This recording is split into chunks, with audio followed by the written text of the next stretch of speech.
Parish Pynthorumkhrah kelale burom ban penpau ya kejing songo ya Phadar Ioannis War Pakma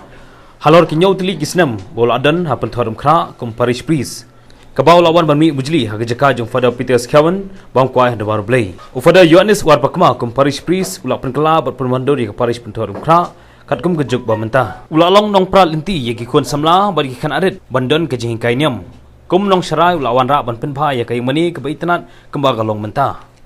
u Phadar Ioannis War Pakma wala penkeladur ya ki CMC haki balang senong mat ki sub district badwan ra ya ki jingkai niam de ha kapor jong Phadar Ioannis War Pakma balawan ra ya ki jingya de blai divine mercy ba sisian sisnam ha umir bon kiwe ki kam ki ba Phadar wala penkela ya ki Parish Pynthor bala don jing temu ban senai kai mani ha mau ka siang bat tenring ula bot ya ki kam jong Phadar Peter ban pendep ya ki kam ki badangsa ha ka bala pendep ya kai mani bala i da Phadar Peter belak klat no hamau tum hagni si try beladap kladon ke jinglek burom ban ai burom ya Phadar Ioannis da kambas bekut bat ke jinglek burom ya ke belak pelong ha Pynthorumkhrah di sub district bat kiseng beper hadim ki board jong ka seng solution klap pen kandia kamno yu ban le charai pat cha parish clearian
On behalf of the faithfuls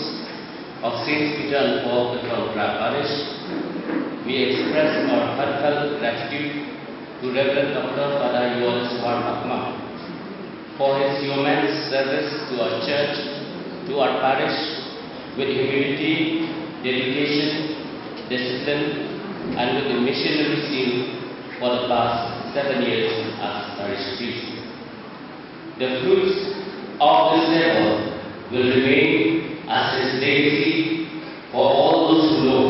him yesterday, today, and even tomorrow.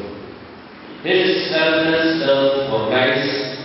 through his profession is immeasurable, for which we will cherish